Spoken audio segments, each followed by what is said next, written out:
주님의 은혜가 함께 하시기를 축복합니다. 오늘 요한계시록에 나타난 하나님의 백성이라는 주제로 말씀 나누려고 합니다.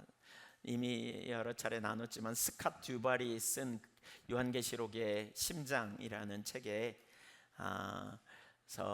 세 번째 주제로 이 부분을 다루고 있어서 그 부분을 참조해서 오늘 또 그 부분을 살펴보려고 합니다. 우리가 지난 주간에 하나님이 누구이신가에 대하여 5가지를 살폈습니다. 하나님은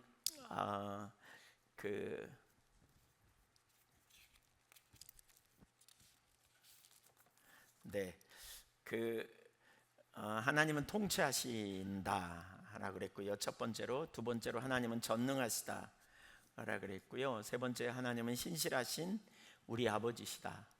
네 번째로는 계획을 가지고 계신다. 그리고 그 계획을 실행하시는 분이시다. 다섯 번째, 승리하시는 하나님이시다. 그래서 무엇보다 우리의 초점이 하나님께 있어야 될 것을 먼저 말씀하죠. 온 땅을 통치하시는 능치 못함이 없는 완전하신 하나님이 우리의 신실하신 아버지가 되시는데, 그 하늘 아버지는 완전한 계획을 가지고 오래전부터 구약에서 언약 공식으로 우리에게 주셨던 나는 너희 하나님이 될 것이다. 너희는 나의 백성이 될 것이다. 그리고 세 번째로, 나는 너희와 함께 할 것이다. 너희 가운데 거할 것이다. 이 약속이 온전히 실현되는 장면이 요한계시록 21장과 22장에 나타나죠.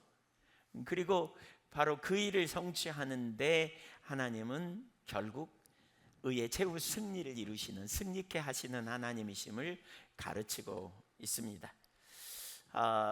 우리가 믿는 하나님이 누구인가를 우리가 제대로 알게 될 때 우리는 이 땅에서 하나님 백성답게 삶을 살 수 있다는 걸 염두에 두면서 요한계시록에서 가르치는 하나님의 백성은 누구인가를 살펴보기 원합니다. 사실 요한계시록에 하나님의 백성, 그리스도인의 정체성을 소개하는 장면이 요한계시록만큼 많이 있는 곳이 없거든요. 그러니까 그리스도인은 종이라는 말, 제사장, 형제, 환난 가운데 함께한 자, 교회, 신실한 증인, 성도, 인치심을 받은 자, 14만 4천, 큰 무리, 어린 양을 따르는 자, 첫 열매, 내 백성, 신부. 이것만 해도 14가지거든요. 수많은 이름으로 불려요. 그러니까 그건 뭘 의미하냐면 요한계시록에서 말하는 하나님의 백성의 정체성이 무엇이고, 요한계시록에서 말하는 하나님의 백성들이 어떤 사명의식을 가지고 살아야 하는지를 가르쳐 주고 있죠. 오늘 이 부분을 가지고 우리가 요한계시록에서 나타난 하나님의 백성이 무엇인지를 좀 살펴보기 원해요. 일부 예배 시간에 많이 못 살펴봤어요. 근데 하여튼 요약해서라도 좀 살펴보기 원합니다. 첫째, 하나님의 백성은 어려움 가운데서도 신실하게 살아가는 사람입니다. 어려움 가운데서도 신실하게 살아가는 사람. 요한계시록에 나타난 하나님의 백성이 누구냐? 위기와 큰 문제 속에서도 신실하게 살아가는 사람. 초대교회에 정말 많은 어려움이 있었다는 얘기 들으셨죠? 우리 지난번에 세계의 세 부류의 사람이 핍박했다. 누가요? 당시에 그 유대인들을 지배하던 로마 제국은 그 황제 숭배 사상을 가지고 강력하게 주장했다 그랬죠. 그래서 종교 세력을 형성함으로, 그러니까 예수 그리스도가 우리의 주님이시다라고 이렇게 굳게 믿고 예수님을 주로 따르는 그리스도인들에게 카이사르가 큐리오스 주님이다라고 말하면서 황제 숭배 사상을 강하게 압박했어요. 그러니까 황제 숭배 사상을 하지 않으면, 숭배 사상을 따르지 않으면 핍박이 오는 이런 상황이었던 거죠. 그러니까 유대인들이 또 그러한 기독교인들을 아주 부정적으로 보면서 이렇게 그 로마 당국에 고발하고 막 이런, 그래서 어려움을 당하는, 자칭 유대인이라고 말하지만 사실은 하나님 편에서 볼 때는 진정한 유대인이 아닌 그런 삶을 살고 있는 그들을 강력하게 주님이 책망하시잖아요. 그런 이들이 있었다는 거죠. 그 밖에도 교회 안에 거짓 교사들이 부도덕하고 우상 숭배적인 황제 숭배 사상에 참여하면서도 동시에 이렇게 그리스도인들에게 세상 문화에 화합해서 살아, 적당히 타협하며 살아라고 가르친 무리들이 있었어요.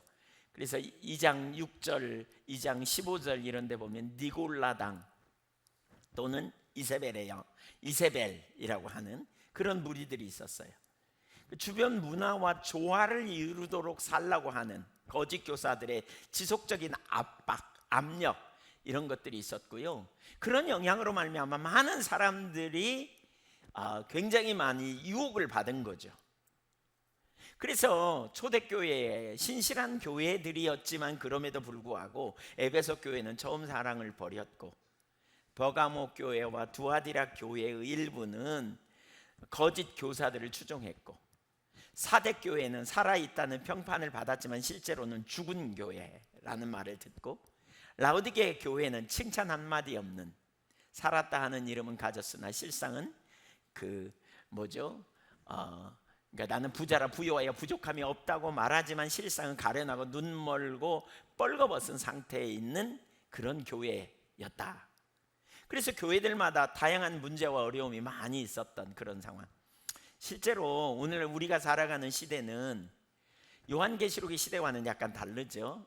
지금 누가 우리 교회 다닌다고 핍박하는 사람, 가정에서는 좀 있을지 모르지만 군사들이 와가지고 잡아가고 경찰들이 잡아가고 이런 일 안 하잖아요. 근데 그런 나라도 있어요. 근데 우리는 요한계시록 시대처럼 지금 그렇진 않지만 그 시대 못지않게 지금 어마어마한 유혹이 우리 가운데 많이 있죠. 어떤 유혹이에요? 시대의 사조, 돈이 권세가 있다고 보고 명예가, 쾌락이 우리에게 행복을 가져다 준다고 굳게 믿는 그런 문화들, 이게 시간이 지나면서 점점 더 그런 일들이 많이 벌어지죠. 포스트 모더니즘의 시대가 되면서 요즘 아이들은 진짜 그런 영역에 굉장히 많이 노출됩니다. 그러니까 어떤 도덕적 기준이 사라지고요, 자기만 좋으면 그만이라는 사고 체계가 오늘날 팽배되어 있으면서 극단적인 이기주의로 막 가죠. 그래서 요즘 그런 거 있잖아요. 왜 돈 저축하는 대신 어쨌든 큰 집에서 살아야 되고 어떻든 좋은 차 타야 되고 이런 차는 무조건 있어야 되고 이런 사고, 못 살아도 아무리 어려워도 여행은 가야 되고, 아무리 힘들고 어려워도 그 유명한 빵집에 가서 빵을 한번 먹어봐야 행복하고, 이거 소확행, 소소하지만 확실한 행복, 이런 주의가 팽배해요. 그럼 주의가 팽배하면서 요즘 일어나서는 안 될 사건들 같은 게 막 일어나잖아요. 부모가 자녀를 놔놓고 돌보지는 않는, 또는 자녀가 부모를 공경하는 일은 별로 하려고 하지 않는, 점점 시간이 갈수록 이런 일은 더 팽배될 거거든요. 그러니까 시대적으로 그런 유혹이 오늘 팽배한 시대에 우리가 살고 있단 말이에요. 요한계시록 17장과 18절에 보면 그 큰 성 바벨론 이야기가 나오죠. 사람들을 미혹하고 넘어지게 하는. 그래서 큰 성 바벨론이 많은 사람들을 넘어지게 하고 미혹하게 하고 음란에 빠지게 하고 우상숭배에 빠지게 하고 또 예수 믿는 자들을 핍박하는 이런 큰 성 바벨론 이야기가 나오는데, 거기에 수많은 사람들이 동조하고 미혹에 넘어간다는 거죠. 왜 그들이 미혹에 넘어갈까? 타락한 세상에 살고 있고 우리의 본성은 거기에 매우 익숙하기 때문에 그렇다는 거예요. 그러니까 우리는 이 세상의 가치관과 멀리 있지 않아요. 왜냐하면 우리가 살아온 세상의 어떤 사람들이 가지고 있는 가치관이나 사람들이 생각하는 우선순위는 아담적 본성에서 나왔기 때문에, 육신의 적용, 안목의 적용, 이생의 자랑 이런 데서 나왔기 때문에 그거에 아주 가깝죠. 그렇기 때문에 순식간에 우리도 모르는 순간에 그러한 영역에 넘어가 버리는 경향이 얼마나 강한지 몰라요. 어떤 분이 이런 표현을 하더라고요. 제가 하나님의 말씀이 생명인 줄 아는데 어떤 순간 아닌 줄 알면서도 순식간에 넘어가 버리더라고요. 이런 표현. 남 표현인가요? 우리도 거기 가까운가요? 영적 치열한 싸움이 있기 때문에, 원수 마귀는 속이는 데 전문가고요, 미혹하는 세력이 약속하는 거짓말은 굉장히 달콤하고 하나님 약속하신 것보다 훨씬 더 좋아 보이기 때문에 수많은 사람들이 이렇게 넘어가죠. 그래서 요한계시록은 하나님의 백성들에게 뭐라고 경고하냐면, 요한계시록 18장 4절을 한번 읽어볼까요? 이런 경고를 많이 해요. 시작.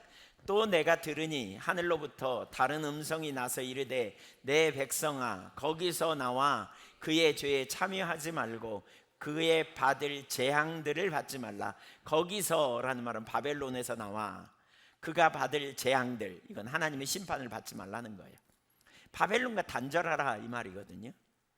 그러니까 이 표현이 구약의 예레미야 51장 45절에도 같은 표현이 나와요. 나의 백성아 너희는 그 중에서 나와, 그 바벨론에서 나와 각기 여호와의 진노를 피하라, 이렇게 표현해요. 그러니까 그 영적인 의미로 보면 여기 바벨론은 우상 숭배적인 세력이고요, 인본주의적인 방향으로 끌고 가는 것, 하나님을 멀리하게 하는 것, 지극히 세속적인 것, 이런 것들로부터 구별되라는 거죠. 타협하지 말라는 거죠. 바꿔 말하면 거룩한 삶을 살고 주님을 따르는 삶을 살라라고 말씀합니다. 우리는 이 세상의 악한 길에서 구별되어 우리 하나님께 대한 순종과 충성된 삶을 살도록 부름받은 존재라는 겁니다. 그래서 오늘날 신실하게 살려는 하나님의 사람들이 이 세상에서 사는 동안 갈등이 되게 많죠. 말씀대로 살려고 하는데 살지 못하는 자신의 모습을 보면서 내가 그렇게 안 살아야 되는데 나도 모르는 순간에 거짓말도 하고 타협하고 쉽게 그냥 넘어가 버리는 모습, 다른 사람에게 피해를 주지 않고 하나님을 기쁘시게 하는 삶을 살려고 하는데 어떤 순간 그 자리에 안 가 있는 모습을 보고 애통해하고 우리는 갈등을 겪기도 하고 육신을 의지하고 자랑하지 않으려고, 그 삶이 아니라고 교만하지 않는 삶을 살려고 애씀에도 불구하고 금방 그 자리에 돌아가서 교만한 자리에 가버리는 모습을 보면서 갈등하는, 요한계시록에 보면 초대교회 그 소아시아 7교회의 모습처럼 엉망인 것처럼 보이는 그런 상태가 있기 때문에 갈등하는 거죠. 그러나 거기서 끝나지 않아요. 그런 갈등 속에서 믿음으로 하나님을 선택하는 이 삶을 통해서 조금씩 진보하는 삶을 살게 되는 그것이 요한계시록에 나타난 소아시아 7교회의 모습이기도 했어요.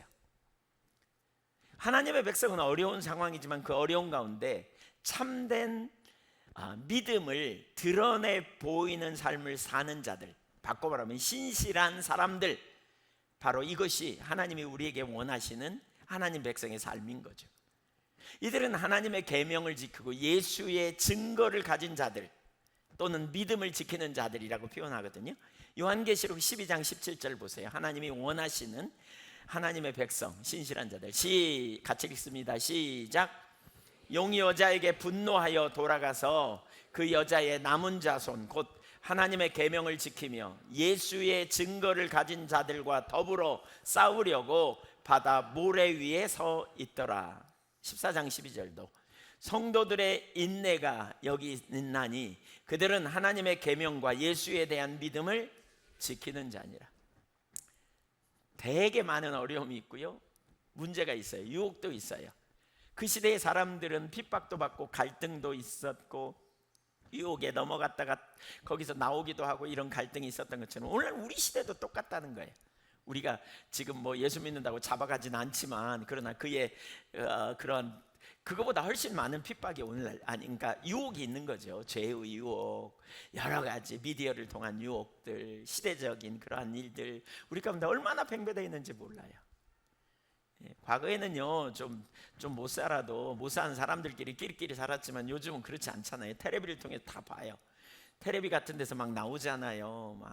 막 집 고치는 거, 뭐 집 좋은 집 막 소개하잖아요. 막 여행하는 장소 소개하잖아요. 그러니까 가만히 앉아 있다 보면 나는 그렇게 못 살면 바보 같아, 이렇게 만드는 세상이잖아요. 끌고 가요. 점점 이 미디어가 우리를 막 그렇게 몰고 가잖아요. 요즘 그 아이들, 어린 아이들도 마찬가지인 것 같아요. 미디어를 보기 때문에 오늘날 심각해져요. 우리 최근에 그 산유의 학교 아이들 미디어 못 보게 하는데 미디어를 좀 보는 일이 걸린 것 같아요. 제가 선생님들 얘기를 들어보니까 미디어를 보면 뭔가 달라진대요. 애들이 달라진대요. 안 보다가 보면. 그래서 안 돼요. 이렇게 감을 잡는데요. 저 녀석 좀 이상한데. 예. 보면 그런 대로 빨려가니까요. 예. 여러분, 이 보는 게 강력한 능력이 있잖아요. 그래서 우리가 그 신실하게 믿음을 지키기가 참 어려운 이 시대. 근데 요한계시록에 나오는 하나님의 사람들, 정말 종말에 하나님이 어떤 사람들로 우리를 세우기 원하신가가 분명한데, 하나님의 계명과 예수에 대한 믿음을 지키는 자들, 이런 사람들로 세우기 원하신다는 거죠. 구체적으로 요한계시록에 그런 사람의 이름이 2명 나오거든요. 하나는 안디바이고요, 또 다른 하나는 요한입니다. 요한계시록 2장 13절, 우리 아까 본문 읽었죠? 거기 보겠습니다. 같이 시작. 내가 어디에 사는지를 내가 아노니 거기는 사탄의 권자가 있는 데라. 내가 내 이름을 굳게 잡아서 내 충성된 증인 안디바가 너희 가운데 곧 사탄이 사는 곳에서 죽임을 당할 때에도 나를 믿는 믿음을 저버리지 아니하였도다. 버가모 교회 성도들에게 주시는 메시지예요. 그들이 큰 어려움 가운데 처해 있는 걸 볼 수 있어요. 특별히 거기 보니까 사탄의 권자가 있다. 이 말은 뭐냐면 어마어마한 핍박, 박해가 있는, 그러니까 황제 숭배 사상, 그러한 조류가 아주 시류가 강해가지고 황제 숭배 안 하면 잡아서 핍박하는, 이런, 우리 일제시대 때 신사참배처럼 그런 비슷한 일이 지금 일어나고 있는 거예요. 근데 그래서 그 가운데 무슨 일이 일어났다고요? 순교당하는 일이 일어났다. 근데 그 구절을 다시 보면 그럼에도 불구하고 그들은 믿음을 저버리지 않았다. 그 말은 믿음을 굳게 지켰다. 근데 어떻게 지켰냐? 여기 보니까 뭐라 그러냐면 굳게 잡아서, 내 이름을 굳게 잡아서 그랬죠. 예수님을 굳게 신뢰. 이름이란 말은, 성경의 이름이란 말은 인격체 대신 그분 자신을 가르치거든요. 그러니까 주님을 굳게 붙잡았다는 거예요. 여기 굳게 잡아서라는 말의 헬라어는요, 헬라 원형은 크라테오라는 동사인데 붙잡다, 이런. 근데 시제상 현재형이에요. 현재형, 능동태 현재형. 그 말은 뭐예요? 자발적으로 매일 주님을 붙잡았다, 의지했다, 지금 그 말입니다. 매 순간마다. 그러니까 황제 숭배 사상을 강요하는 가운데 심지어 그 강요가 심하여 교회 성도, 감독인, 당대 감독이었다고 그러거든요. 터툴리안이라고 하는 초대교회 교부며 신학자인 터툴리안이 안디바는 버가모 교회의 명성 높은 감독이었다. 근데 숭배하지 않음으로 인해 불에 타 순교했다, 이렇게 기록하고 있는데, 그런 사람을 잡아다가 죽인 거예요. 제가 이 구절을 읽다가 이런 생각이 들더라고요. 자, 보세요. 우리 예한교회 성도님들이제, 여러분, 우리는 공동체죠? 맞죠? 대답해 보세요. 아니에요? 맞아요? 네, 그렇다면 여러분 중에 한 분을, 혹시 저일지도 모르지만 잡아다가 순교당했어요. 예수 믿는다고 순교당했어. 주일날 와가지고 잡아갔어요. 그러면 그 다음 주일날 여기 앞에 서 있으면 누가 올까요? 네. 올 사람 손 들어보세요. 손 내리세요. 제가 시험 들까봐, 제가 시험 들까봐 여러분도 시험 들고. 이거 쉬운 일이에요? 아니, 엄청 어려운 일이에요. 엄청 어려운 일. 정말 쉽지 않은 일. 굉장한 일인 거죠. 버가모 교회가 그랬다는 거예요. 이거 뭘 의미하는 줄 아세요? 적당히 신앙생활이 아니라는 거예요. 신앙생활 적당히 하고, 뭐 분위기 좋고, 뭐 날씨 더운데 교회 가니까 에어컨 빵빵 틀어주던데 교회나 갈까? 점심도 주고, 뭐 이런 거 아니죠. 물론 그래서 오신 분들은 없을 거예요, 한 분도. 근데 그런 거 아니라는 거죠. 그런 거 아니라는 거죠. 진짜 내가 믿는 하나님이, 우리 지난주에 살핀 것처럼 진짜 그 하나님이 통치하시고, 온 땅을 통치하시고, 하나님은 능치 못함이 없고 신실하신 우리 아버지고, 그분은 계획을 가지고 계셔서 지금 현재가 아니라 궁극적인 최후 승리를 이루신 하나님이심을 분명히 인식하고, 그리고 우리 주 예수 그리스도로 나를 구원하셔서 놀라운 승리를 이루게 하시는 우리 주님이심을 내가 분명히 믿고, 우리가 이 땅에 사는 것만이 다가 아니라 영원한 하나님 나라가 있고 영원한 세상에서 우린 영원히 주님과 동행하며 사는 삶에 대한 확신을 갖는다면, 그렇지 않다면 어떻게 우리가 그 자리에 설 수 있겠냐는 거예요. 그래서 우리 신앙은 하루아침에 하나님을 다 알고 영원한 성경적 세계관을 가질 수 있는 건 아니잖아요. 하나님이 창조하셨지만 타락했고 결국 타락된 인간을, 세상을 구원하기 위해 독생자를 보내셨고, 그리고 예수를 믿는 자들을 통해서 하나님 나라가 성취되기 시작하고, 결국 예수님의 재림 이후에 우리가 새 하늘과 새 땅에 들어갈 텐데, 이 성경적 세계관이 곧 진리고, 우리는 그 성경적 세계관 거대한 이야기 속에 한 부분을 지금 살고 있고, 마침내 그 나라가 반드시 성취되고 그 통치가 완전히 이루어지고, 우리는 궁극적으로 요한계시록 21장에서 말하는 것처럼 하나님이 우리 하나님이 되고 우리는 그의 자녀가 되고, 모든 눈에서 눈물을 닦아주시고 영원히 하나님과 함께하는 그 땅에 우리가 살 것이라는 분명한 확신이 있지 않으면 이 삶을 살겠느냐는 거예요. 이런 일이 가능하겠느냐는 거예요. 그래서 한편으로는 우리가 하나님을 아는 데 계속 자라가야 돼요. 성경 한번 쑥 읽고 우리가 안다고 생각하면 안 되고요, 계속 자라가야 돼요. 하나님 아는 것에 여러분, 하나님 알기를 계속 사모하시기를 축복합니다. 저는 전에도 여러 번 나눴지만 제가 거의 30년 가까이 한 기도가 있어요. 요즘도 매일 하진 않지만 요즘도 기회가 되는 대로 계속 기도하는 기도가 에베소서 1장 17절이에요.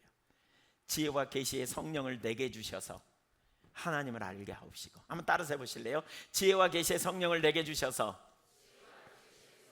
하나님을 알게 하옵시고. 네, 하나님을 알게 해달라고. 그리고 마음 눈을 밝혀서 부르심의 소망과 영광의 기업의 풍성하심과 그 힘의 유력으로 믿게 되는 우리 안에 베푸신 하나님의 능력이 얼마나 큰지 알기를 원합니다. 1장 17절부터 19절까지의 기도입니다. 하나님을 아는 거 성령의 조명으로 알아요. 아는 만큼 우리가 담대할 수 있어요. 그리고 계속 자라가야 돼요. 자라가야 돼요. 구원자 하나님을 알았습니까? 인도하시는 하나님을 아는 것은 또 다른 측면입니다.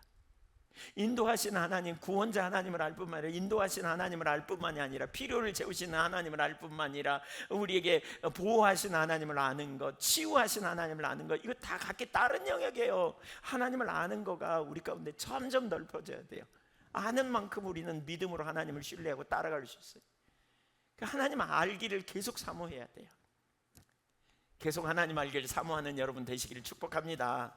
막 자라가야 돼요. 하나님 아는 거. 이 다음에 주님 나라 갔는데 쭈뼛해가지고 누구세요? 저기 성경에서 말한 그 하나님이신가요? 주님이신가요? 이렇게 말하면 안 되잖아요. 그렇죠? 낯가림이 심해갖고 우리 같은 사람은 사귀는데 일주일은 걸릴 거예요. 네. 아이고 내가 사모하던 주님이시네요. 그러면서 우리 가야죠. 네가 나를 그렇게 찾았잖아. 내가 너에게 말했잖아. 이런 주님과의 만남이 있어야 되잖아요. 그렇죠? 자라가야 돼요. 계속 자라가야 돼요. 잡았다함도 아니요, 이루었다함도 아니요, 그리스도 예수께 붙잡힌 바 된 그것을 잡으려고 스트럭을하며 달려갔던 바울 사도처럼 빌립보서 3장에 우리가 주님 알기를 계속 사모해야 돼요. 계속 살아가야 돼요. 계속 성장해야 돼요.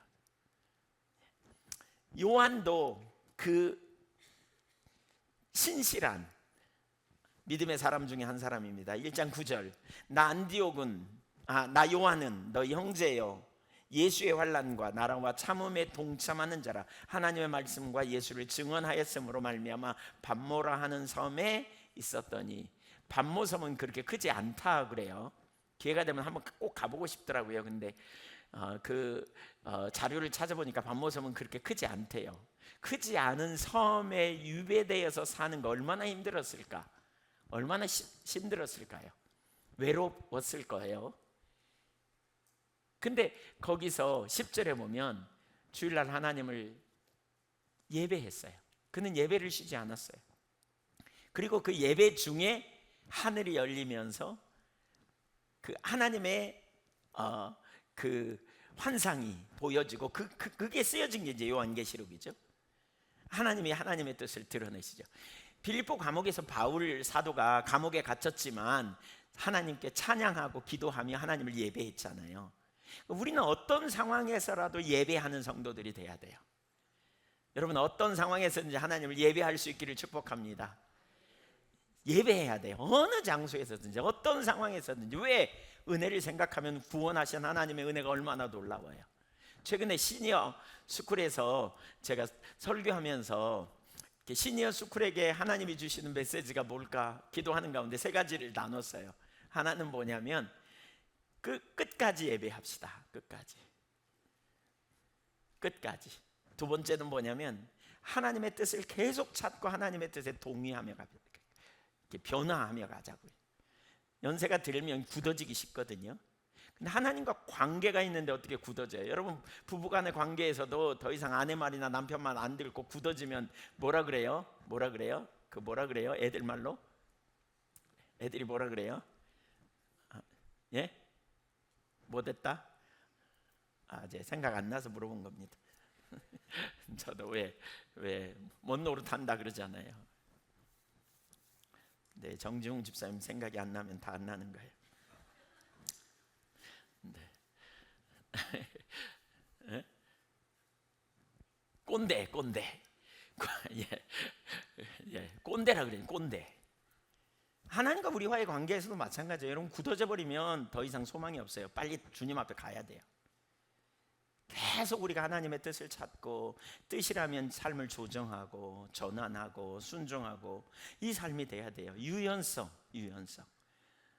굳은 가죽 부대가 아니라 유연한 가죽 부대가 돼야 하나님의 뜻을 담아낼 수 있어요. 계속 하나님을 예배하고. 우리 어르신들 잘 들으세요. 따라서 해보세요. 끝까지 하나님을 예배하자. 예배가 뭐예요? 하나님께 동의하는 거예요. 하나님께 맞다고 고백하고, 하신 일로 인하여 감사하고, 하나님을 찬양하고, 이렇게 하나님 믿음으로 고백하고, 그렇죠? 저 하나님 거라고 고백하고 말이죠. 그러면서 하나님의 뜻을 계속 찾는 거예요. 계속 찾으세요. 그리고 뜻이면 조정하는 거예요. 바꾸는 거예요. 따라가는 거예요. 주님을 따라가는 삶이죠. 그리고 세 번째로 되게 중요한 게 뭐냐면 기도해야 돼요. 연세가 드실수록 기도해야 돼요. 기도.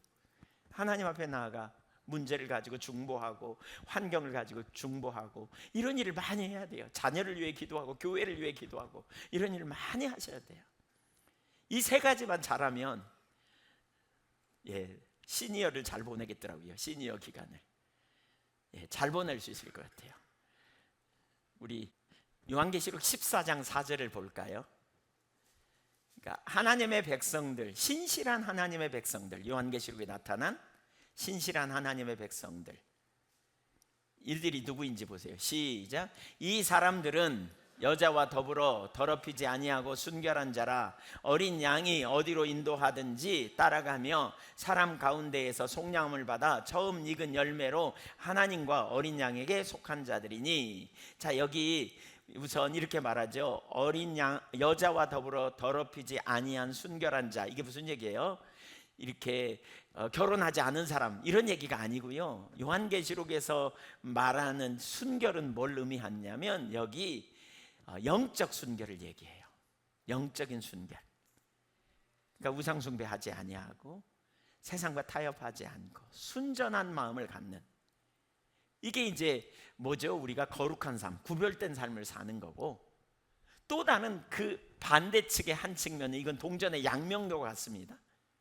또 다른 한 측면은 뭐냐? 어린 양이 어디로 인도하든지 따라가는 삶. 이게 제자도입니다. 제자도. 그러니까 어린 양을 따르는 사람들, 이게 참 제자입니다. 우선적으로 하나님을 사랑하고 하나님을 신뢰하는 사람들. 이 삶을 살기 위해서 되게 중요한 게, 지난주에 하나님이 누구인가 우리 나눴잖아요. 하나님이 누구인가를 올바로 아는 게 진짜 중요해요. 하나님이 누구시라고요? 하나님이 통치하시는 분, 능력의 하나님, 신실하신 우리 아버지. 믿을만 하죠? 믿을만 합니다. 모든 계획을 가지고 계시는 하나님, 반드시 그 계획을 이루시는 승리하시는 하나님, 그 하나님을 알아야 우리가 하나님을 따라갈 수 있어요. 따라가는 그 하나님의 독생자를 보내셨죠. 그래서 그 하나님을 신뢰하고, 그 하나님이 우리의 생명 되시고 우리에게 가장 좋은 것을 주시는 하나님, 이 하나님을 아는 만큼 우리가 주님을 따라갈 수 있어요. 그래서 세상과 타협하지 않은 우상 숭배에 넘어가지 않고 그 대신 뭐냐? 어린 양이신 주님을 따라가는, 예수를 주로서 그리스도를 섬기고 따라가는 거죠. 주님의 뜻이라면 기꺼이 순복하고 따라가는 사람들, 이것이 바로 말세지말에 하나님께서 찾으시는 신실한 하나님 백성이에요. 요한계시록에서 찾으시는 신실한 하나님의 백성, 동전의 양면같이 그리스도의 신부로, 정결한 신부로 순결을 지키고 타협하지 아니하고, 다른 하나는 주 예수 그리스도를 전적으로 따르는, 대가가 지불되더라도 어떤 문제가 있더라도 기꺼이 주님을 따르는, 주님을 본받는 사람들. 5절을 보십시오. 14장 5절. 그 입에 거짓말이 없고 흠이 없는 자들. 거짓말 언제 해요, 여러분? 언제 거짓말합니까? 언제 거짓말해요? 손해보지 않으려고, 위기를 모면하려고, 자기 책임을 아니라고 하려고. 우리 그럴 때 많이 거짓말 하지 않아요? 거짓말. 근데 거짓말 하지 않고 사는 거, 이거 쉽지 않은 세상이에요. 우리가 거짓말로 책 한 권 쓰기로 작정하면 금방 쓸 거려. 아마 10분이면 쓸 수도 있을지 몰라요. 책 모으면, 거짓말 시리즈 모으면. 얼마나 많이 우리가 거짓말에 익숙한지. 근데 거짓말을 어떻게 하지 않고 살 수 있느냐? 바로 하나님을 제대로 믿어야 되는 거죠. 하나님을 제대로 아는, 하나님을 신뢰하는, 이게 얼마나 중요한지 몰라요. 자, 여기 하나 좀 생각해 보세요. 그리스도인을 성경에서 잘 보여주는 이미지, 그림 언어가 성경에는 많이 나오는데요. 그 이미지가 뭐냐면 요한복음 15장이에요. 나는 포도나무요, 너희는 가지니 그랬죠. 내 아버지는 농부이고, 농부이신 하나님이 포도나무를 심어서 그 포도나무이신 주님께 붙어있는 가지로 우리를 이렇게 부르셨어요. 삼으셨어요. 자, 그러면 여기서 가만히 생각해 보세요. 우리의 정체성이 뭐라고요? 우리가 누구라고요? 대답해 보세요. 우리가 누구라고요? 가지. 어디에 붙어있는? 그럼 포도나무에 떨어져 있으면 가지가 열매를 맺을 수 있어요, 없어요? 불가능해요. 완전히 끝나요. 포도나무에 붙어있다는 말은 뭐냐? 포도나무의 뿌리로부터 올라오는 진액을 힘입어야 되고, 포도나무로부터 공급을 받아야 열매도 맺고 살아있을 수 있다는 거예요. 이게 뭘 의미하냐면 인간은 피조물이라는 거예요. 우리는 하나님 없이 살 수 없는 존재라는 거예요. 하나님의 공급과 자원이 없이는 살 수 없는 존재인데, 죄를 범해서 하나님을 떠난 인간을 독생자 예수 그리스도를 보내셔서 누구든지 예수를 믿으면 하나님의 자녀가 되고, 바꿔 말하면 우리는 하나님과 하나 되고 접붙여진 그러한 가지가 되어져서 우리는 주님께 붙어있는 가지로 열매를 맺도록 우리가 이렇게 만들어진 존재라는 거예요. 이걸 꼭 붙잡아야 될 존재, 예수님이 꼭 함께 있어야 될 존재, 예수님 없이는 살 수 없는 존재예요. 예수님 없이는 능력이 없는 존재예요. 스스로 할 수 없어요. 우리는 세례를 통해서, 로마서 6장에 보면 세례를 통해서 예수 그리스도를 영접하는, 그리스도와 연합한 사람이라고 말하죠. 다른 말로 말하면 우리는 그리스도로 살고 그리스도를 따르고 그리스도를 의지하며 살아야 될 존재예요. 고린도전서 1장 30절을 한번 보면 이렇게 말하고 있습니다. 우리에게 지혜와 의로움과 거룩함과 구원함이 되셨으니. 자, 우리는 하나님으로부터, 하나님의 은혜로 우리가 구원받아서 예수께 속한 자들이에요. 예수 안에 있어요. 근데 예수님은요, 하나님으로부터 나와서 우리에게, 그런 우리에게 지혜와 의로움과 거룩함과 구원함이 되신다. 이거 잘 봐야 될 게, 누가 지혜라고요? 예수님이 지혜라는 거예요. 누가 거룩함? 예수님이 거룩함, 예수님이 구원함, 예수님이 의로움이에요. 요한복음 14장 6절에서도 내가 곧 길이요, 내가 곧 진리요, 내가 곧 생명이다. 예수님이 생명이에요. 오늘날 신앙이 왜곡된 부분 중에 하나가 전 이 부분이라고 생각해요. 잘 이해 못하는. 그게 뭐냐면, 우리는 일상의 삶을 살면서 필요한 순간 주님으로부터 좀 도움을 얻어갖고 살 수 있다고 여기는 거예요. 근데 그렇게 살면 무슨 일이 벌어지냐면 굉장히 한계를 맨날 경험해요. 그리고 한계를 경험할 때만 가서 주님 도와주세요 그래가지고 주님이 도움 주면 그걸로 살다가 또 자기 자부심과 자기 의에 충만해 살다가 또 어려움 당하고 문제 생기면 그때 주님 도와주세요 그렇게 사는 삶. 어제 예수님을 영접한 현우 형제도 무슨 말인지 아나 봐. 그런 사람 알고 있죠? 여러분, 이거는 진정한 성경이 말하는 참신앙이 아니에요. 제가 과거에 복음의 능력이 뭘까에 대해서 되게 많이, 십자가의 능력이 뭘까 되게 많이 고민하다가 복음이 뭐냐면 우리 안에 답이 없는 존재라는 거예요. 우리는 가지에 불과한 존재라는 거예요. 가지에 불과한 존재인데 공급을 못 받으니까 죽을 수밖에 없죠. 한계 아래 빠질 수밖에 없죠. 지혜가 없죠. 능력이 없어요. 이 나무를 뽑아가지고 밖에 던져놓으면 내재적인 자원이 말라 비틀어질 때까지만 살아요. 공급이 없으면. 그렇죠? 그런 존재예요. 젊어서 뭐 좀 있는 것 같고 남보다 좀 나은 것 같고 도토리 키재기로 좀 나은 것 같으면 자부심 갖고 우월의식 갖고 살지만 그게 전부일 뿐이에요. 그런데 복음이 뭐예요? 그런 우리를 위해 하나님의 아들이 오셨다는 거예요. 그래서 뭐예요? 나는 그분의 접붙여진 존재고 그분과 연합한 존재예요. 그래서 이제 어떻게 해요? 나는 그분이 나의 지혜가 되어주시는 거예요. 그분이 나의 생명이 되시는 거예요. 그분이 나의 능력이세요. 예수님이 나의 능력이에요. 그래서 나는 누구로 살아요? 예수로 사는 거예요. 이제 나는 예수로 사는 거예요. 나는 예수님과 더불어 사는 거예요. 예수님과 분리됐다가 붙었다 분리됐다 붙었다가 아니에요. 항상 예수님으로 사는 거예요. 항상 예수님이 내 안에서 왕이 되시고 생명이 되시고 능력이 되시는 거예요. 예수님과 떨어지고 분리되고 우리가 이걸 놓치게 되면 어떻게 돼요? 한계 아래 놓여요. 지금 오늘 여러분이 예배당에 와서 나는 무력해, 나는 삶에 소망이 없어, 나는 앞날이 암담해, 나는 지혜도 없어, 여러분 이런 삶이었다면 여러분 주님을 놓치어서 그래요. 예수로 산 삶이 아니에요. 그러니까 주님 앞에 나가는 거예요. 그러니까 그리스도 안에 있는 거예요. 그리스도가 우리의 의가 되고 그리스도가 우리의 지혜가 되고 그리스도가 우리의 구원이고 그리스도가 거룩이에요. 그리스도가 나의 생명이에요.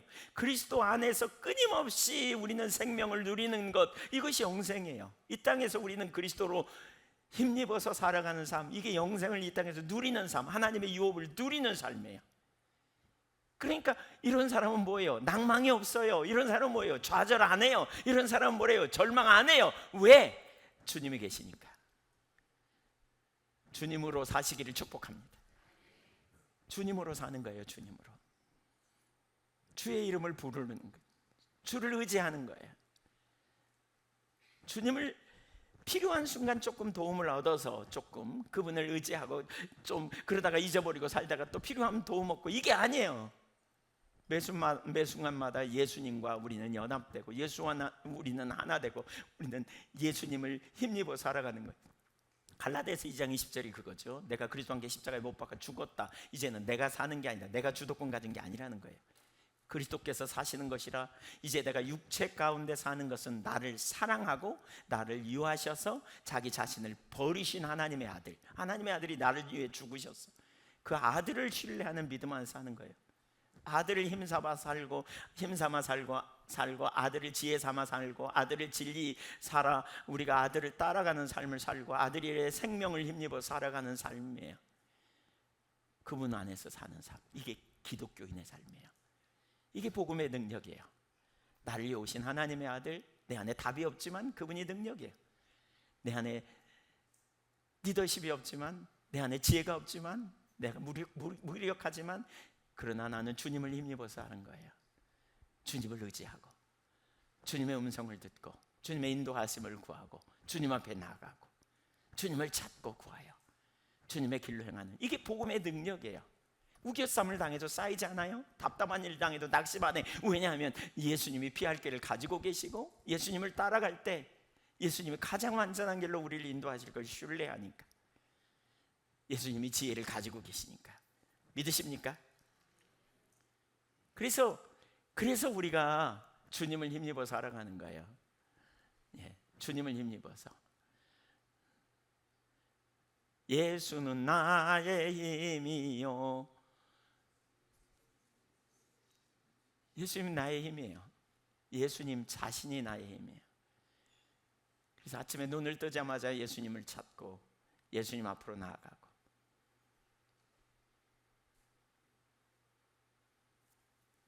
시편 16편에 다윗이 그런 고백을 하잖아요. 주 여호와를 항상 내 앞에 보심이야. 내가 요동하지 아니하리로다. 우리 주님과 동행하는 사람, 이런 사람들은 갈등 속에서도 주님께 동의하며 나갈 수 있어요. 하나님이 누구인지 알기 때문에 나는 예수와 연합된 자, 예수로 사는 삶. 나의 지혜 되신 예수님, 지혜를 주세요 이렇게 구하지 말고요, 예수님이 지혜로 내게 와달라고 기도해야 돼요. 지혜로 내 삶을 나타내달라고, 능력으로 나타나달라고, 생명으로 충만하게 나타나달라고. 주님, 제가 연약해요. 주님, 저에게 주님의 생명으로 채워주세요. 주님, 제가 무지해요. 지혜로 제 삶을 나타나 주세요. 역사해 주세요. 저는 이런 은혜가 우리 가운데 더 막 나타나면 좋겠어요. 여러분, 머리가, 지혜가 필요한 사람들에게 주님의 지혜가 여러분에게 확 나타나서 그 분야의 두각을 나타내고요, 그 분야에서 정말 두각을 나타내고, 우주를 창조하신 하나님이 지혜이신데 그 주님이 우리와 함께 하시면 얼마나 놀라운 두각이 나타나겠냐고요. 예수님의 생명이 우리 안에 넘치는 삶으로, 풍성한 생명이 넘치는 삶. 요한복음 10장 10절에 내가 온 것은 양으로 생명을 얻게 하되 풍성한 생명을 누리게 하려고 왔다 그러시죠. 주님 안에는 풍성한 생명이 있어요. 결핍이 해소되고 그런 은혜가 넘쳐나기를 축복합니다. 이게 믿음으로 보여야 돼요. 그래야 우리가 어떻게 해요? 수많은 어려움, 수많은 유혹, 수많은 문제 속에서 문제에 굴복하는 게 아니라, 유혹에 굴복하는 게 아니라 주님께 충성되는 삶을 선택해 나갈 수 있는 거죠. 주님을 알면 아는 만큼 갈등이 점점 줄어들어요. 주님을 알면 알수록 우리 속에 그 갈등할 이유도 없어. 어떤 때는 갈등해 볼 필요도 없어. 당연히 주님이 말씀하셨으니까 그렇게 되시지. 그래서 전에 여러 번 나눴지만, 왜 믿음의 순종, 우리 신앙이 실제가 되려면 믿음에 자꾸 순종해서 하나님의 행하신 일을 경험해 봐야 된다 그랬잖아요. 모세의 지팡이 얘기했잖아요. 하나님이 모세를 지팡이 통해서 놀랍게 역사하셨잖아요. 처음부터 지팡이를 홍해 앞에 내밀게 하지 않았어요. 처음부터 반석을 치게 하지 않았어요. 혼자 있을 때 어느 날 지팡이 던져보라 그래서 던져봤더니 뱀이 됐잖아요. 뭘 깨달았을까요? 야, 진짜 하나님 말씀은 놀랍네, 말씀대로 되네. 하나님을 알게 됐을 거예요. 꼬리를 잡으라 해서 잡았더니 뱀이 되네. 그 다음에 바로 앞에 가서 던져보래. 던졌어요. 쉬웠을까요? 쉬웠어요. 연습해봤거든요. 꼬리를 잡았더니 다시 뱀이 돼요. 꼬리를 잡으라 그럴 때, 주님이 잡으라 그럴 때 그는 알았을 거예요. 당연히 지팡이가 되지 그랬을 거예요. 왜? 경험해봤거든요. 우리가 왜 믿음의 삶을 못 삽니까? 하나님 그렇게 말씀을 많이 들어도 믿음의 삶으로 자라지 않습니까? 안 해보니까 경험이 안 되는 거예요. 체험이 안 되니까 뭐예요? 머물러 버려요. 어떤 수준에. 말씀은 아는데 삶의 실제는 없는 거죠. 어느 날 하나님이 모세에게 나일강을 치라 그러잖아요. 형하고 자기하고 둘이만 있을 때 치라 그러니까 치는 거 어렵지 않았을 거예요. 쳤더니 글쎄 피로 변해. 피로. 너무 놀라웠을 거예요. 뭘 깨달았을까요? 내가 능력 있다 이렇게 깨달았을까요? 아니요, 하나님 말씀이 진짜구나 깨달았을 거예요. 이 체험이 있어야 돼요. 그랬더니 피로 변해. 수많은 사람이 모여 있을 때 그 홍해 앞에서 지팡이를 내밀라 그럴 때 내밀었더니 글쎄 물이 갈라져. 너무나 놀라웠을 거예요. 이런 경험을 통해서 하나님이 그 모세의 지팡이를 통해서 믿음으로 반응하는 삶을 가르쳤잖아요. 여러분이 억울한 일을 당했을 때 진짜 억울해요. 그럼 누구를 용서하라 그러죠, 성경에? 근데 용서가 쉬워요, 어려워요? 솔직히 얘기해봐요. 쉬워요, 어려워요? 어려워요. 왜 어려워요? 억울하니까. 근데 하나님 말씀대로 그냥 분이 났지만 용서하고 축복하고 그러고 선택했어요. 그리고는 가능하면 그냥 잊어버리려고 그러고 혹은 집중적으로 축복하고 그랬더니 어느 날 하나님이 그 사람 앞에서 내 억울함을 풀어주고 내 머리를 들어주시는 체험을 했다고 쳐보세요. 저는 그런 체험 개인적으로 여러 번 했다 그랬죠. 제가 이 체험을 한 번 했다고 쳐보세요. 그 다음에 억울한 일이 없어요? 있어요. 또 그러면 어떻게 해요? 그때 우리의 마음과 감정과 또 세상의 권고는 우리에게 원수 갚으라 그래요. 근데 어떻게 해요? 내가 체험한 바가 있고 성경이 그래, 말씀이 진리야. 그러니까 그걸 따라가는 거예요. 가봤더니 무슨 일이 벌어져요? 하나님이 그 순간에도 그 앞에서 머리를 들어주셔, 명예를 회복시키셔. 이 경험을 한 너댓 번 하고 나면요 있잖아요, 그 다음에 용서하는 게 쉬울까요? 어려울까요? 쉬워요. 이렇게 대답하게 돼 있어요. 이렇게 용서하는 거 별로 어렵지 않아. 왜? 해봤거든.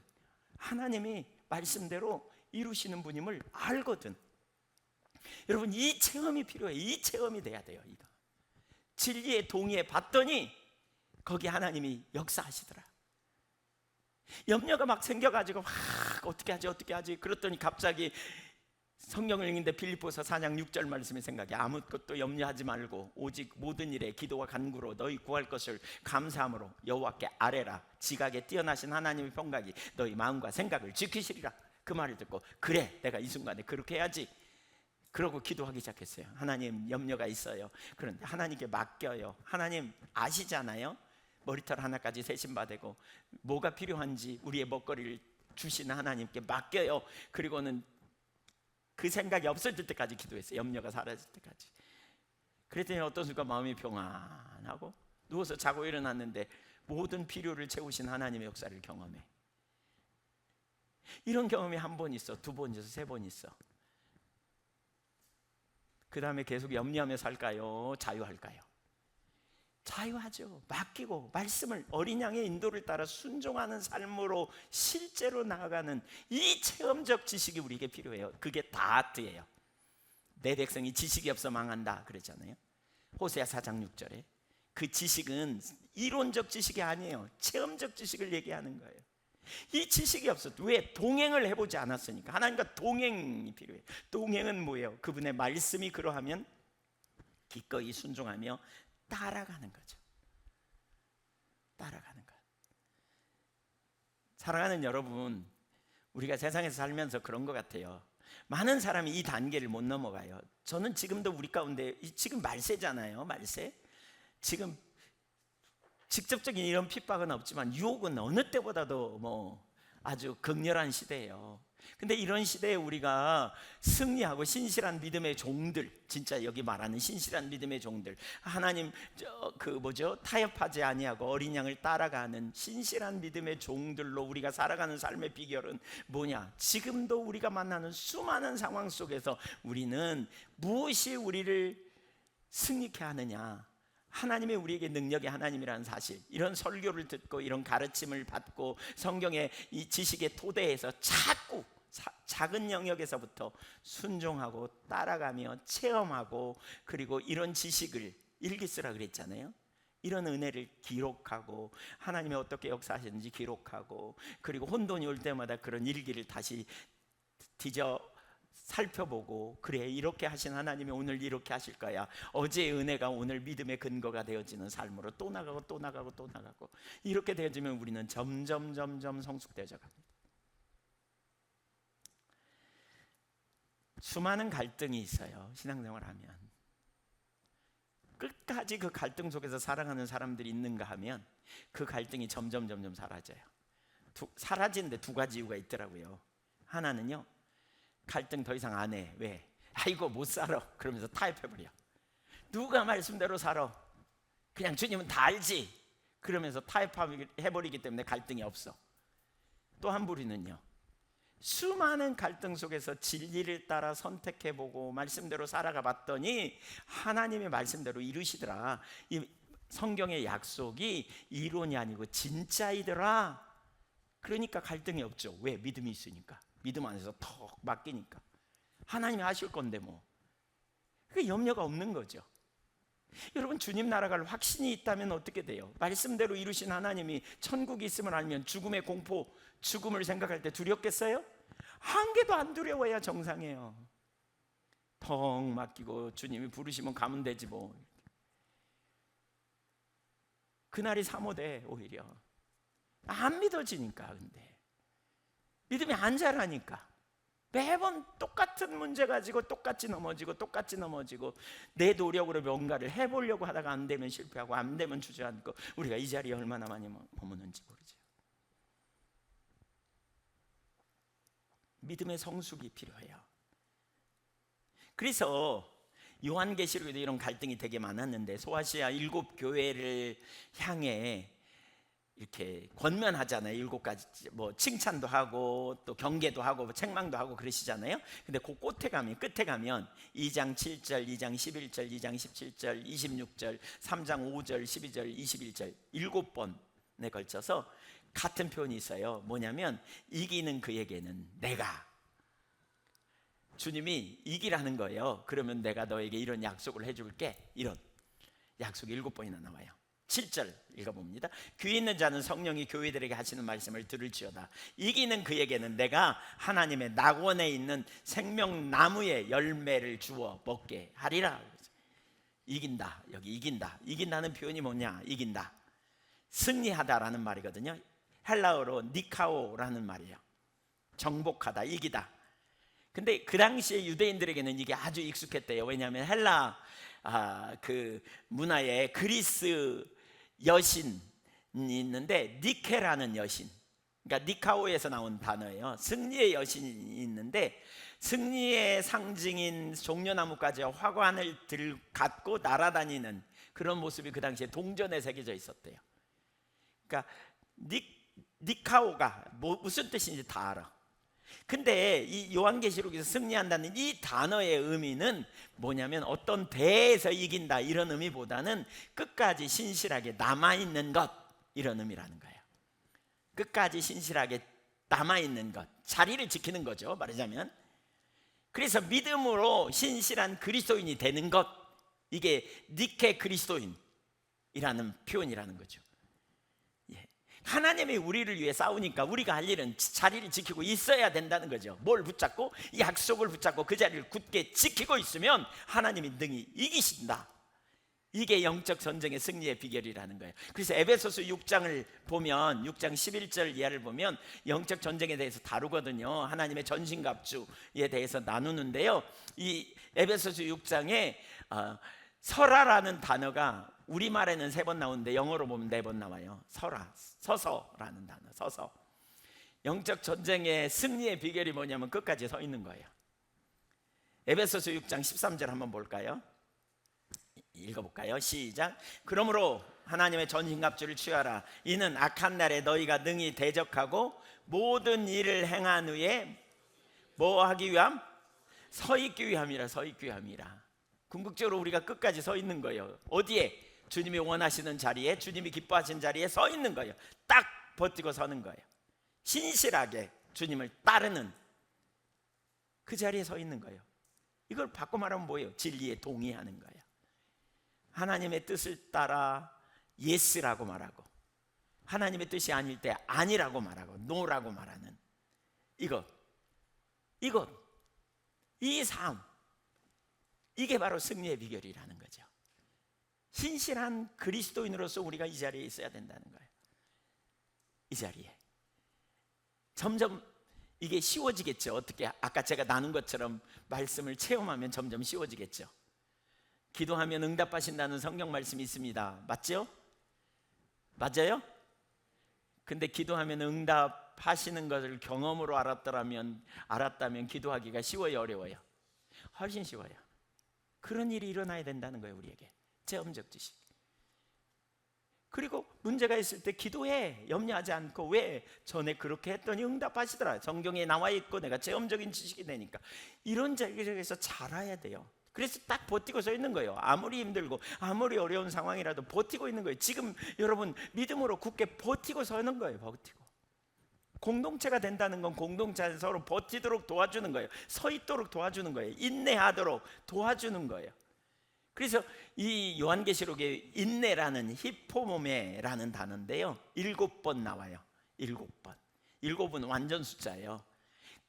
1장 9절, 2장 2절, 3절, 19절, 3장 10절, 13장 10절, 14장 12절. 제일 마지막 구절만 하나 찾아보죠. 14장 12절. 14장 12절. 시작. 성도들의 인내가 여기 있나니 그들은 하나님의 계명과 예수에 대한 믿음을 지키는 자니라. 믿음으로 인내하는 거죠. 믿음으로 인내하는 거. 하나님을 신뢰하는. 하나님이 누구라고요? 5가지 나눴죠. 통치하신 하나님, 전능하신 하나님, 신실한 아버지, 계획을 가지고 이루시는 하나님, 그리고 결국 승리케 하신 하나님. 이 하나님, 그 하나님이 독생자를 보내셔서 우리는 그분과 연합돼 있어. 내 힘으로 참는 게 아니에요. 예수님을 의지하는 거예요. 예수님이 필요한 순간에, 오늘 세 번째 공인가? 필요한 순간에 믿음도 주고 은혜도 주실 걸 신뢰하는 거예요. 주님이 견딜 수 있는 은혜도 주시고, 예수와 연합된 우리, 예수로 사는 우리, 그리스도 안에 있는 우리, 그분의 능력으로 사는 우리. 이게 얼마나 강력한지 몰라요, 여러분. 얼마나 강력한지 몰라요. 막 죽을 것 같을 때 예수님 부르세요. 예수님 부르세요. 막 무능할 때 예수님 부르세요. 예수로 사십시다. 아멘. 어려운 순간에 예수님 부르세요. 감정이 여러분 속에 올라올 때 예수님 부르세요. 예수님, 난 예수님으로 살 거라고 선포하세요. 필요한 은혜를 우리에게 주실 거예요. 때를 따라 돕는 은혜를 얻기 위해 보좌 앞에 담대히 나오라 그랬잖아요. 주신다고요. 주신다고요. 우리의 필요를 아시는 주님 앞에 나가요. 예수님, 예수님. 화가 막 올라올 때 예수님 부르세요. 염려가 막 올 때 예수님 부르세요. 예수님. 연구하다가 한계가 오면 예수님 부르세요. 공부하다가 한계가 오면 예수님 부르세요. 일하다가 한계가 오면 예수님 부르세요. 예수님.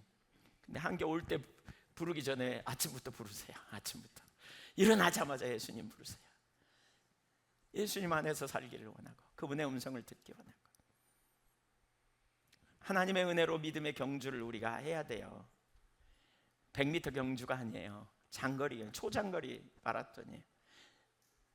그럴 때 점점 윤곽이 드러나고, 우리 신앙의 말씀이 우리 가운데 능력인 게 드러나고, 점점 하나님이 우리와 함께 하심이 드러나고, 점점 우리는 믿음으로 우리의 종말에 무슨 일이 일어날지 보이고, 점점 우리는 믿음으로 하나님 나라를 보고, 이 땅에서 우리는 타협하지 않고 담대히 살아가는 일이 점점 일어나고, 점점. 제가 그런 표현했잖아요. 주님을 이렇게 쫓아가다 보니까 막 물고기가 물을 거슬러 올라가듯이, 어떤 때는 막 폭포를 만나면 또 올라갔다 떨어졌다 또 올라가가지고 갔더니 물이 적어갖고 옆으로 막 가다 비늘 벗겨지고 막 이런 느낌이 들다가, 어느 날 큰 호수, 잔잔한 호수, 먹거리가 풍부한 호수에 쑥 들어간 느낌이 들었다고. 환경에 문제가 없어서가 아니라 안식이 있는 거야. 안식. 주님을 신뢰하는 믿음 안에서의 안식. 이 안식을 경험하는 게, 이 안식. 더 이상 자기를 어떻게 드러내고자 싸우고자 하는 그러한 투쟁, 막 그런 거 하잖아요. 우리 얼마나 그 갈등합니까? 막 나를 안 알아주면 시험 들고 그냥 어떻게 나를 좀 드러내보고 싶어하고, 이런 갈등, 그런 갈등이 상당 부분 확 없어진 이러한 경험, 이런 주님께 맡기고 이타적으로 섬기는 자리로 가는 이 경험, 이 놀라운 은혜, 이런 쉬지 말고 믿음으로 저와 여러분이 그렇게 가면 좋겠습니다. 요한계시록 12장 11절 한 절만 찾아보고 마쳐야 되겠습니다. 읽어볼까요? 시작. 또 우리 형제들이 어린 양의 피와 자기들이 증언하는 말씀으로써 그를 이겼으니 그들은 죽기까지 자기들의 생명을 아끼지 아니했도다. 확실한 게 있어요. 어린 양의 피, 어린 양의 피.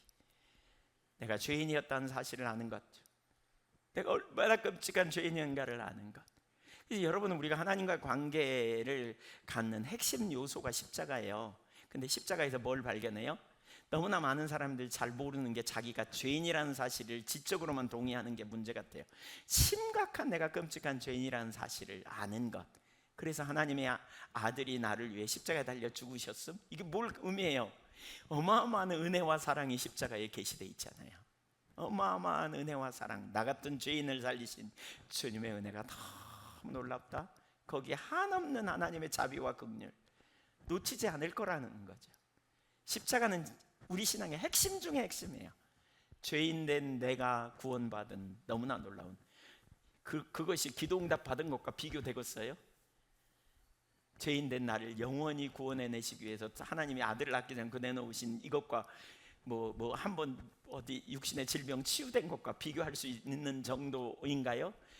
택도 없어요. 우리에게는 가장 핵심적이고 중추적인 교리가 있어요. 죄인된 나를 위하여 하나님의 아들이 십자가에 달려 죽으시고 그 아들이 나를 위해 피를 흘리셨어요. 피를 자기 몸을 내어주셨어요. 얼마나 놀라운 어마어마한 사랑을 우리가 경험한 자입니까? 어마어마한 은혜를 경험한 자입니다.